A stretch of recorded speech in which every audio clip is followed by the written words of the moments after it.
പാലക്കാട് ഒരു പട്ടാമ്പിയിലൊരു പരിപാടിയും പിന്നെ ഗുരുവായൂരൊരു പരിപാടിയും ഉണ്ട്. ഇന്ന് ഉച്ച കഴിഞ്ഞതിന് ശേഷം ഞാൻ വൈകിയാൽ എല്ലാ സ്ഥലത്തും വൈകും, എല്ലാവർക്കും ബുദ്ധിമുട്ടാവും. അപ്പോൾ അതുകൊണ്ട് ആണ് ഞാനിത് അവതരിപ്പിക്കുന്നതിന് മുമ്പ് അദ്ദേഹത്തിൻ്റെ അനുവാദത്തോടു കൂടി ഈ പരിപാടി ഉദ്ഘാടനം ചെയ്യുന്നത്. ഞാൻ ആദ്യമായി SKSSFനെ അഭിനന്ദിക്കുകയാണ്.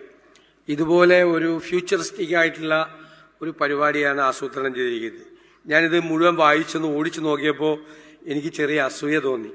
അത്രയും മനോഹരമായ ഒരു പരിപാടിയാണ് ഇവിടെ സംഘടിപ്പിച്ചിരിക്കുന്നത്. കണക്ട്, ക്രിയേറ്റ്, കൺവേ, കൾട്ടിവേറ്റ് എന്ന സ്ലോഗൻ ഉയർത്തിക്കൊണ്ടാണ് ഈ ഫ്യൂച്ചർ ഫസ്റ്റ് 25 ട്രെൻഡിന്റെ നേതൃത്വത്തിൽ തയ്യാറാക്കിയിരിക്കുന്നത്. ഗൗരവത്തോടുകൂടി നമ്മൾ ചിന്തിക്കേണ്ട ഒരു വിഷയമാണ്. കാരണം എന്ന് പറയുന്നത് നോളജ് എക്സ്പ്ലോഷൻ നടക്കുന്ന കാലമാണ്. നോളജ് എക്സ്പ്ലോഷൻ എന്ന് പറയുന്നത് വിജ്ഞാന വിസ്ഫോടനമാണ്. എന്താണെന്ന് ചോദിച്ചാൽ നമ്മുടെ കാലത്ത്, നമ്മുടെ ചെറുപ്പത്തിൽ ഉണ്ടാകാത്തത്ര സ്പീഡിലാണ് പുതിയ അറിവുകൾ ഉണ്ടാകുന്നത്. ലോകത്തിന്റെ എല്ലാ ഭാഗങ്ങളിലും ദശലക്ഷക്കണക്കിന് ഡോളർ സ്പെൻഡ് ചെയ്തുകൊണ്ട് ലോകത്തിന്റെ എല്ലാ രാജ്യങ്ങളിലും റിസർച്ച് നടക്കുകയാണ്, ഗവേഷണങ്ങൾ നടക്കുകയാണ്, കണ്ടുപിടുത്തങ്ങൾ നടക്കുകയാണ്. മനുഷ്യൻ അവന്റെ എല്ലാ കഴിവുകളും ഉപയോഗിച്ചുകൊണ്ട് പുതിയ പുതിയ കാര്യങ്ങൾ കണ്ടെത്തിക്കൊണ്ടിരിക്കുകയാണ്. അപ്പൊ ഇപ്പോൾ എഞ്ചിനീയറിംഗ് കോളേജിൽ പഠിക്കുന്ന ഒരു സ്റ്റുഡന്റ്, ഞാൻ എപ്പോഴും പറയുന്ന പഠിക്കുന്ന സബ്ജക്ട് പഠിച്ചു കഴിഞ്ഞ് പുറത്തിറങ്ങുമ്പോൾ ഔട്ട്ഡേറ്റഡ് ആവും. കാരണം എന്താ? പുതിയ നോളജ് വരികയാണ്. ഓരോ വിഷയത്തിലും പുതിയ പുതിയ കാര്യങ്ങൾ ഉണ്ടായിക്കൊണ്ടിരിക്കുകയാണ്. ലോകം മാറിക്കൊണ്ടിരിക്കുന്നത്, ലോകത്ത് സോഷ്യോ ഇക്കണോമിക് ചേഞ്ച് ഉണ്ടാകുന്നത് വളരെ വേഗത്തിലാണ്. ആ വേഗത നമുക്ക് അസസ് ചെയ്യാൻ പോലും പറ്റാത്തത്ര വേഗതയിലാണ് ലോകം പോകുന്നത്. അപ്പൊ പഠിക്കുക, നല്ല ജോലികൾ നേടുക. ഈ ജോലി എന്ന് പറയുന്നത് തന്നെ അതിന്റെ നേച്ചർ മാറിക്കൊണ്ടിരിക്കും. ഇപ്പൊ കോവിഡിന് മുൻപുണ്ടായിരുന്ന ജോലിയും കോവിഡിന് ശേഷം ഉണ്ടായ ജോലിക്ക് ഒരുപാട് മാറ്റമുണ്ട്. ജോലിയുടെ നേച്ചർ മാറിക്കൊണ്ടിരിക്കണം, അതനുസരിച്ച് കോഴ്സുകൾ മാറിക്കൊണ്ടിരിക്കണം. ലോകത്തെല്ലായിടത്തും പുതിയ ജോലികൾ ഉണ്ടാകുകയാണ്, പഴയ ജോലികൾ ഇല്ലാതായിക്കൊണ്ടിരിക്കുകയാണ്. ആ പുതിയ ജോലികൾ വരുമ്പോൾ ആ പുതിയ ജോലിക്ക് കറസ്പോണ്ടിങ് ആയിട്ടുള്ള പുതിയ കോഴ്സുകളാണ് ന്യൂ ജനറേഷൻ കോഴ്സുകൾ എന്നൊക്കെ പറയും. നമ്മൾ കേട്ടിട്ട് പോലില്ലാത്ത കോഴ്സുകളാണ് ഇപ്പൊ പുതിയതായി ഉണ്ടാകുന്നത്. അതുകൊണ്ടാണ് പഴയ കോഴ്സുകൾക്കൊന്നും കുട്ടികൾ പോകാത്തത്. ഇപ്പൊ ഞാൻ പഠിക്കുമ്പോൾ 90% മാർക്ക് കൂടുതലുണ്ടെങ്കിലേ BSc ഫിസിക്സും കെമിസ്ട്രിയും കിട്ടുള്ളൂ. ഇപ്പൊ കുട്ടികൾ പോകുന്നില്ല, BScക്ക് കെമിസ്ട്രിക്കും ഫിസിക്സിനും ഒഴിഞ്ഞിടക്കുകയാണ് ആ സീറ്റ്. അപ്പൊ പുതിയ കോഴ്സുകൾ ഉണ്ടാകണം, അതനുസരിച്ച് പുതിയ ജോലികൾ മാറിക്കൊണ്ടിരിക്കണം. ജോബ് എന്ന് പറയുന്നത്, ആ ഒരു ഫീൽഡ് എന്ന് പറയുന്നത് മാറിക്കൊണ്ടിരിക്കുകയാണ്, വളരെ വേഗത്തിൽ മാറിക്കൊണ്ടിരിക്കുകയാണ് പലതരത്തിൽ.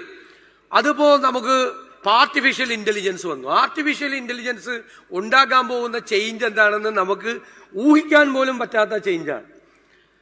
മനുഷ്യന്റെ ക്രിയേഷനാണ് ആർട്ടിഫിഷ്യൽ ഇന്റലിജൻസ് എന്ന് പറയുന്നത്. പക്ഷേ ലോകത്തിന്റെ ചരിത്രത്തിൽ, മനുഷ്യവംശത്തിന്റെ ചരിത്രത്തിൽ ആദ്യമായി മനുഷ്യന്റെ ഒരു ക്രിയേഷൻ, മനുഷ്യന്റെ ഒരു സൃഷ്ടി മനുഷ്യനേക്കാൾ ബുദ്ധിയുള്ളതാകാൻ പോവുക. അതാണ് ആർട്ടിഫിഷ്യൽ ഇന്റലിജൻസിന്റെ വ്യത്യാസം. നമ്മൾ എന്തൊക്കെ സാധനങ്ങൾ ഉണ്ടാക്കിയിട്ടുണ്ട് ആളുകളെ ദ്രോഹിക്കാൻ വേണ്ടിയിട്ട്. ഇപ്പൊ ഞാൻ എപ്പോഴും പറയും, കടാര അല്ലെ, ഒരാളെ കുത്തിക്കൊല്ലാൻ പറ്റിയതാണ് കടാര. ആ കടാര ഈ ടേബിളിന്റെ പുറത്ത് വെച്ചാൽ കടാര വല്ല കുഴപ്പമുണ്ടാക്കുക? അത് വെറും പാവമല്ലേ? ഒറ്റയ്ക്ക് എഴുന്നേറ്റ് നിങ്ങൾ ആരെങ്കിലും വന്ന് കുത്തുവോ? കുത്തില്ല. ഇതിന്റെ ഇപ്പുറത്ത് ഒരു ഫുൾ ലോഡഡ് റിവോൾവർ വയ്ക്കുകയാണ്. ഒരു 5-6 പേരെ കൊല്ലാൻ പറ്റിയ ബുള്ളറ്റൊക്കെ അതിൻ്റെ അകത്തുണ്ട്. തോക്ക് താനെ എഴുന്നേറ്റ് നിന്ന് അങ്ങോട്ട് വന്ന് നിങ്ങളാരെങ്കിലും വെടിവെക്കുമോ? ഒരു മനുഷ്യന്റെ ഇന്റർവെൻഷൻ വേണം അല്ലേ? തോക്ക് കയ്യിലെടുത്ത് നീട്ടിപ്പോണം. ഇനി അതിനേക്കാൾ കുഴപ്പം പിടിച്ചൊരു സാധനമാണ് ബോംബ് അല്ലേ? ബോംബ് തന്നെത്താൻ പ്ലെയിനിൽ കയറി ഗാസയിലും ഉക്രൈനിലും പോയി ബോംബിടുവോ? ഇല്ല. മനുഷ്യൻ തീരുമാനമെടുത്ത് മനുഷ്യൻ കൊണ്ടുപോയി ബോംബിട്ടാലേ ഇടുള്ളൂ. പക്ഷെ ആർട്ടിഫിഷ്യൽ ഇന്റലിജൻസ് അതല്ല, തന്നെത്താൻ തീരുമാനമെടുക്കും, സ്വയം തീരുമാനമെടുക്കും. അതിനെപ്പറ്റി പറയുന്നത്, ഏറ്റവും ലേറ്റസ്റ്റ് ആയിട്ട് പറയുന്നത്, ഈ ഡെക്കേഡിന്റെ അവസാനം, ഈ ദശകത്തിന്റെ അവസാനം അത് ഹ്യൂമൻ ഇന്റലിജൻസിന്റെ ഒപ്പം എത്തുമെന്നാണ്. ഒപ്പം ഒരു 4-5 വർഷം കൂടി കഴിയുമ്പോൾ, അതായത് 2035 ആവുമ്പോഴേക്കും അത് ഹ്യൂമൻ ഇന്റലിജൻസിനെ, മനുഷ്യന്റെ ബുദ്ധിശക്തിയെ ബൈപ്പാസ് ചെയ്യും. എന്നിട്ട് അത് സൂപ്പർ ഇന്റലിജന്റ് ആവും. എന്നിട്ട് അവൻ നമ്മളെ നിയന്ത്രിക്കാൻ തുടങ്ങും. പറയുന്നത് കേട്ടാൽ നിങ്ങൾ ഞെട്ടും. മനുഷ്യന്റെ ബ്രെയിനും ആർട്ടിഫിഷ്യൽ ഇന്റലിജൻസും കൂടി കണക്ട് ചെയ്ത് കഴിഞ്ഞാൽ 1 മില്യൺ ഫോൾഡ്, 1 ദശലക്ഷം ഇരട്ടിയായി മനുഷ്യന്റെ ബുദ്ധിശക്തിയെ വർദ്ധിപ്പിക്കാന്ന്. ഞാൻ പറയും, ഇപ്പൊ തന്നെ ഒടുക്കത്തെ ബുദ്ധിയാണ് നമുക്ക്. എന്തൊക്കെ കുഴപ്പങ്ങളാണ് നമ്മൾ ഈ ബുദ്ധി കൊണ്ട് ചെയ്തുകൊണ്ടിരിക്കുന്നത്. ഈ ബുദ്ധി 1 ദശലക്ഷം മടങ്ങ് വർദ്ധിച്ചാലോ അതൊരു ഏകാധിപതിയായ ഭരണാധികാരിക്കാണ് അത് കിട്ടുന്നതെങ്കിൽ, ഞാൻ ട്രംപിനെ പോലെയൊന്നും മോഡിയെ പോലെയൊന്നും ഞാൻ പറയുന്നില്ല, അവരുടെയൊക്കെ കയ്യിലേക്കാണ് ഈ ആർട്ടിഫിഷ്യൽ ഇന്റലിജൻസിന്റെ ബുദ്ധി കിട്ടുന്നെങ്കിൽ അവരെന്തൊക്കെ ചെയ്യും? ലോകത്ത് മുഴുവൻ ഏകാധിപതികളായ ഭരണാധികാരികളാണ്. അവരുടെ കയ്യിലേക്ക് ഇതുപോലത്തെ ഈ ആയുധങ്ങൾ കിട്ടിക്കഴിഞ്ഞാൽ അവരെന്ത് ചെയ്യും? ഇപ്പൊ തന്നെ നമ്മുടെ കൺട്രോളിലല്ല, നിങ്ങൾ കുത്തിക്കൊണ്ടിരിക്കുകയല്ലോ, നമ്മളല്ല, നിങ്ങൾ മാത്രമല്ല, നമ്മളെല്ലാം ഏതില് സോഷ്യൽ മീഡിയ ഹാൻഡിലൊക്കെ കുത്തിക്കൊണ്ടിരിക്കും. അതെല്ലാം വേറെ സ്ഥലത്ത് നിന്ന് ആളുകൾ നോക്കുന്നുണ്ട്. നിങ്ങൾക്ക് ഇഷ്ടപ്പെട്ട മ്യൂസിക് ഏതാണ്, നിങ്ങൾക്ക് ഇഷ്ടപ്പെട്ട ഫിലിം ഏതാണ്, നിങ്ങൾക്ക് ഇഷ്ടപ്പെട്ട ആക്ടർ ആരാണ്, നിങ്ങൾക്ക് ഇഷ്ടപ്പെട്ട ഭക്ഷണം ഏതാണ് എന്ന് വേറെ സ്ഥലത്ത് നിന്ന് ആർട്ടിഫിഷ്യൽ ഇന്റലിജൻസിന്റെ സഹായത്തോടു കൂടി അനലൈസ് ചെയ്യുന്നുണ്ട്. അവരെന്ത് ചെയ്യും? നിങ്ങൾക്ക് ഇഷ്ടമുള്ള സാധനം കണ്ടുപിടിച്ച് നിങ്ങൾക്ക് ഇഷ്ടപ്പെട്ട സാധനങ്ങൾ അവരിങ്ങനെ പമ്പ് ചെയ്ത് തന്നുകൊണ്ടിരിക്കും. അതിലൂടെ അവർക്ക് ഇഷ്ടപ്പെട്ട സാധനങ്ങൾ നിങ്ങളുടെ മീതെ അടിച്ചേൽപ്പിക്കും. എന്നാലും എനിക്ക് എൻ്റെ ഒരു ഫ്രണ്ടും ഫാമിലിയും കൂടി അവർക്ക് അറിയാവുന്നൊരു നല്ല റിസോർട്ടുണ്ട്, അവിടെ പോവാതെ വെക്കേഷൻ പോവാണ്. അപ്പോൾ സോഷ്യൽ മീഡിയ എടുത്തു. അപ്പോൾ പറഞ്ഞതേ 1500 ഒപ്പീനിയനാണ് ഈ റിസോർട്ടിനെ പറ്റി, ഗംഭീര റിസോർട്ടാണ്. 1500 ഒപ്പീനിയനിൽ 1475 ഫേക്കാണ് ആ റിസോർട്ടിനെ കുറിച്ചുള്ള റിപ്പോർട്ട്. അപ്പൊ നമ്മൾ അതിൻ്റെ അകത്ത് വീണ് 1500 കണ്ടിട്ട് നമ്മുടെ കയ്യിൽ വേറെ റിസോർട്ട് ഇരിക്കണം, അതിന് പോവാതെ നമ്മൾ ഈ റിസോർട്ടിൽ പോവും. നല്ല ഭക്ഷണം കിട്ടുന്ന ഹോട്ടലിൽ കയറാതെ എവൻ നമ്മളെ പറ്റിച്ച് അവൻ ഇഷ്ടമുള്ള ഹോട്ടലിൽ നമ്മളെ കയറ്റി ഇപ്പൊ തന്നെ നമ്മളെ കൺട്രോൾ ചെയ്തുകൊണ്ടിരിക്കുകയാണ്. നിങ്ങൾക്ക് മ്യാൻമാറിൽ, ഞാൻ ദീർഘിപ്പിക്കുന്നില്ല, മ്യാൻമാറിൽ നടന്ന എന്താണെന്നറിയാമോ? മ്യാൻമാറിലാണ് രോഹിംഗ്യൻ മുസ്ലിംസിനെ മുഴുവൻ കൊന്നൊടുക്കി അവിടെ നിന്ന് നാട് കടത്തി. ഡൽഹിയിലുണ്ടവര്, അതിർത്തികളിലെല്ലാം ഉണ്ടവര് മനുഷ്യർ. ഇത്രമാത്രം പീഡനം അനുഭവിക്കപ്പെട്ട മനുഷ്യരുണ്ടായിരുന്നില്ല. എന്താ കാര്യം? ഫേസ്ബുക്കിന് ഒരു ഡയറക്ഷൻ കൊടുത്തു. ഫേസ്ബുക്കൊക്കെ എങ്ങനെയാ വർക്ക് ചെയ്യുന്നത്? ആൽഗരിതം ഡ്രിവൺ ആണ്. ആൽഗരിതമാണ് കൺട്രോൾ ചെയ്യുന്നത്, മനുഷ്യനല്ല. കൺട്രോൾ ചെയ്യുന്ന ആൽഗരിതമാണ്. അവരോട് പറഞ്ഞു മാക്സിമം എൻഗേജ്മെന്റ്, അതായത് മാക്സിമം റീച്ചിൽ മാക്സിമം ആളുകളുടെ കയ്യിലേക്ക് ഫേസ്ബുക്ക് എത്തണം. അപ്പൊ മനുഷ്യന്റെ ബുദ്ധിയല്ല, ഇതിന്റെ ബുദ്ധിയാണ്, ആൽഗരിതമാണ് കംപ്ലീറ്റ് കൺട്രോൾ ചെയ്യണത്. ഞാൻ തങ്ങളെ പറ്റി നല്ലത് പറഞ്ഞുകൊണ്ട് ഒരു പ്രസ്താവന ഇറക്കി. അത് എത്ര ലൈക്ക് കിട്ടും? വളരെ കുറച്ചേ കിട്ടുള്ളൂ. ഞാൻ തങ്ങളെ പറ്റി ഇല്ലാത്തൊരു ദുഷിപ്പുണ്ടാക്കി ഒരു സാധനം പറഞ്ഞു, അത് പോണ പോക്ക് നിങ്ങൾ കണ്ടാൽ വിശ്വസിക്കില്ല. നല്ലതൊന്നും പോവില്ല. ശ്രദ്ധിച്ചിട്ടുണ്ട?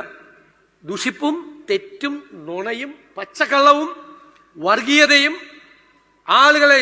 അപ്പൊ രോഹിംഗ്യൻ മുസ്ലിംസിനെതിരായിട്ടുള്ള ഈ ക്യാമ്പയിൻ, ഹെയ്റ്റ് ക്യാമ്പയിൻ, വിദ്വേഷ ക്യാമ്പയിൻ ഭയങ്കരമായിട്ട് അങ്ങ് പോയി. ആർക്കും കൺട്രോൾ ചെയ്യാൻ പറ്റിയില്ല. കാരണം എന്താ? നോക്കിയപ്പോൾ നല്ല എൻഗേജ്മെന്റ് ആണ്, ഫേസ്ബുക്കിന് എൻഗേജ്മെന്റ് ആണ്. ഫേസ്ബുക്കിന്റെ ഒരു എൻഗേജ്മെന്റ് കിട്ടുമ്പോൾ ആൽഗരിതം എന്താ ചെയ്യണത്? ഇപ്പൊ ഉള്ള എൻഗേജ്മെന്റിന്റെ 10 ഇരട്ടിയാക്കാൻ നോക്കും, മൾട്ടിപ്ലൈ ചെയ്യാൻ നോക്കും. അപ്പൊ എല്ലാ മനുഷ്യരുടെ ഇടയിലേക്കും രോഹിംഗ്യൻ മുസ്ലിംസിനെ കുറിച്ച് മോശമായ പ്രചരണം പോയി. അപ്പൊ അവിടെ എത്നിക് ക്ലെൻസിങ് തുടങ്ങി, എന്താണ്, വംശഹത്യ തുടങ്ങി, കൊല്ലാൻ തുടങ്ങി, ശത്രുവായി. ഈ ഒരു സാധനം ഈ ഫേസ്ബുക്ക് ഉണ്ടാക്കിയതാണ്. മ്യാൻമാറിലെ രോഹിംഗ്യൻ കൂട്ടക്കൊലപാതകം, നാടുകടത്തൽ ഉണ്ടാക്കിയത് ഈ ഒരു ഹാൻഡിലാണ്, ഈ ഫേസ്ബുക്കാണ് ഉണ്ടാക്കിയത്. നമ്മൾ മനസ്സിലാക്കണം. അത്ര 2 സ്ഥലമുണ്ട്. മനുഷ്യൻ കണ്ടുപിടുത്തങ്ങൾ കൊണ്ട് മനുഷ്യന്റെ ജീവിതത്തിന്റെ നിലവാരം ഒരർത്ഥത്തിൽ വർദ്ധിപ്പിക്കുന്നു. ആരോഗ്യം, മെഡിക്കൽ സയൻസ് വർദ്ധിക്കുന്നു. അടുത്ത നൂറ്റാണ്ടിൽ 160, 180 വയസ്സ് വരെ ജീവിക്കുമെന്ന് പറയണം. രോഗമൊന്നും ഉണ്ടാവില്ലെന്ന് പറയണം. രോഗം ചികിത്സിക്കാനുള്ള സംവിധാനം വരുമെന്ന്. പക്ഷെ അതേ സമയത്ത് നമ്മൾ തന്നെ നമ്മളെ കൊല്ലാനുള്ള വേറെ സാധനം ഉണ്ടാക്കിക്കൊണ്ടിരിക്കുകയാണ്. അപ്പൊ ഫ്യൂച്ചർ എന്ന് പറയുന്നത് വളരെ ശ്രദ്ധയോടുകൂടി നോക്കിക്കാണേണ്ട, വളരെ വേഗത്തിൽ മാറ്റങ്ങൾ നടക്കുന്ന ഒരു സ്ഥലമാണ്. അതിനെക്കുറിച്ച് ഗൗരവതരമായ ചർച്ചകൾ ചെയ്ത് 2 ദിവസത്തെ ക്ലാസ്സുകൾ എടുത്ത് ഏറ്റവും നല്ല കോഴ്സ് എവിടെയാണ് പോൺ. നമ്മുടെ നാട്ടിൽ ഇഷ്ടംപോലെ നല്ല കോഴ്സുകളുണ്ട്. 10-40 ലക്ഷം രൂപ കൊടുത്ത് ഇവിടുത്തെ പാരലൽ കോളേജ് പോലും നന്നായിട്ട് വർക്ക് ചെയ്യുന്നതാണ്. വളരെ നിലവാരം കുറഞ്ഞ സ്ഥാപനങ്ങളിൽ പോയി പഠിക്കുകയാണ് പിള്ളേര്.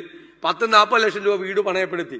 അപ്പൊ നമുക്ക് ഏത് സബ്ജക്ട് പഠിക്കണമെങ്കിൽ ഏത് സാധ്യതകളാണ് ഉള്ളത്, ഏതെല്ലാം തൊഴിൽ മാർക്കറ്റിൽ ഏതെല്ലാം തൊഴിലുകളാണുള്ളത്, അതിനെ പറ്റിയ കോഴ്സ് ഏതാണ്, ഏറ്റവും പോസിബിലിറ്റി ഏതാണ് എന്നെല്ലാം മനസ്സിലാക്കി കരിയർ ഗൈഡൻസും ബാക്കിയുള്ള കാര്യങ്ങളും കോഴ്സുകൾ തിരഞ്ഞെടുക്കാനുള്ള കാര്യങ്ങളും എല്ലാം ചെയ്യുന്ന ഒരു വലിയ എക്സസൈസാണ് യഥാർത്ഥത്തിൽ SKSS ചെയ്യുന്നത്. ഇത്തരമൊരു പരിപാടി നടത്തുന്നതിന് SKSSന്റെ ഭാരവാഹികളെ പ്രത്യേകമായി അഭിനന്ദിച്ചുകൊണ്ട് ഞാൻ ഫ്യൂച്ചർ ഫെസ്റ്റ് 25 നിങ്ങളുടെ എല്ലാവരുടെയും അനുവാദത്തോടെ ഉദ്ഘാടനം ചെയ്തതായി അറിയിക്കുന്നു.